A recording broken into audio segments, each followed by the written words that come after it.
लोगों तक ना पहुंच पाए, कम हो जाए डेंजर? जी, पहले मैं बताना चाहूँगा कि जो वन्य प्राणी द्वंद्व का विषय है ये लगातार बढ़ता जा रहा है। उसके कुछ अच्छे कारण भी हैं, कुछ इसका नकारात्मक पहलू भी है। अच्छा पहलू ये है कि लगातार वन विभाग द्वारा वनों के संवर्धन का कार्य किया जा रहा है, उनके हैबिटेट को अच्छा किया जा रहा है, जिससे वन्य प्राणी बढ़ रहे हैं। साथ ही साथ वन विभाग द्वारा नियम कानून, उनके अधिनियमों का पालनार्थ अच्छा किया जा रहा है। किसी भी ऐसी घटना में संलिप्त अपराधी शिकारी उनको पकड़ा जा रहा है, उन पर कार्रवाई की जा रही है। इसके फलस्वरूप वन प्राणियों में लगातार बढ़ोतरी होती है। आपको पता है कि मध्य प्रदेश लगातार तीसरी बार भी टाइगर स्टेट का खिताब रखता है, लेपर्ड स्टेट का भी खिताब रखता है, और अन्य वन प्राणियों के स्पेस में भी वन विभाग मध्य प्रदेश अग्रणी है और शीर्षस्थ है।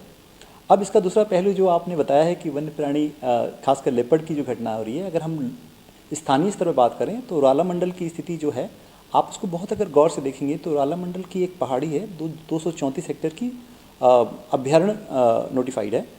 उसमें आप देखेंगे आसपास कई पहाड़ियों की मालाएं हैं, समूह है, और कभी ये पहाड़ियाँ एक दूसरे से बहुत जुड़ी रहती थीं और वो एरिया उतना रहवासी क्षेत्र नहीं हुआ करता था। तो तेंदुए का वन्य प्राणियों का मूवमेंट लगातार बना रहा है वहाँ पे। लेकिन अभी कुछ वर्षों से ये देखा गया है कि उस क्षेत्र में रहवासी क्षेत्र बहुत बढ़ते जा रहे हैं, कॉलोनियाँ कट रही हैं, वहाँ पे प्राइवेट फार्म्स लोग बना रहे हैं। तो कहीं ना कहीं ह्यूमन जो चहलकदमी है बहुत बढ़ गई है। इसका फलस्वरूप ये हुआ कि वन प्राणी को मूवमेंट में बाधाएं हो रही हैं, उनका जो रहवास का क्षेत्र है वो फ्रैगमेंट हो गया है। तो कॉन्फ्लिक्ट होना, द्वंद्व होना स्वाभाविक है। लेकिन अभी जैसे आपकी घटना को मैं प्रकाश में बताना चाहूँगा कि अभी 3 दिवस पहले एक रहवासी क्षेत्र में तेंदुए द्वारा आके किसी व्यक्ति जी थे, उनका पेट डॉग है, उस पर अटैक हो गया था। बाद में डॉग का इलाज कर दिया गया और तेंदुआ भी वहाँ से चला गया। तो जब भी ऐसी कोई द्वंद्व की स्थिति बनती है तो हम लोग का विकल्प ये रहता है, हम लोग ये कहना चाहते हैं कि जो भी वहाँ रहवासी हैं बिल्कुल भी पैनिक ना हो। सबसे पहले क्या करें, काम बनाए रखें। अगर उनके मान लीजिए किसी पेट पर अटैक करता है, अटैक होने दें, आप रोक नहीं सकते हैं, क्योंकि आपको अपनी जान बचाना बहुत ज़रूरी है। भीड़ इकट्ठा होती है, इससे और पैनिक सिचुएशन क्रिएट हो जाती है, वन प्राणी और फेरोसियस हो जाता है अपने बचाव में।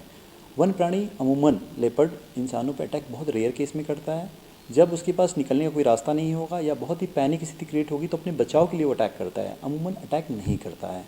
तो इसमें यही तरीका है, अपने पास 2 विकल्प है। आप हमें फ़ोन करेंगे, हमारी रेस्क्यू टीम जाएगी, उसको रेस्क्यू करेगी। अगर वहाँ लगातार मूवमेंट बना हुआ है और हमने रिपोर्ट देखा तो हम लोग वहाँ स्ट्रेटेजिक लोकेशन पे पिंजरे भी लगाएंगे और उसको कैप्चर करके दूर किसी जंगल क्षेत्र में उसको हम लोग छोड़ देंगे। ये अपनी रणनीति है अभी फ़िलहाल।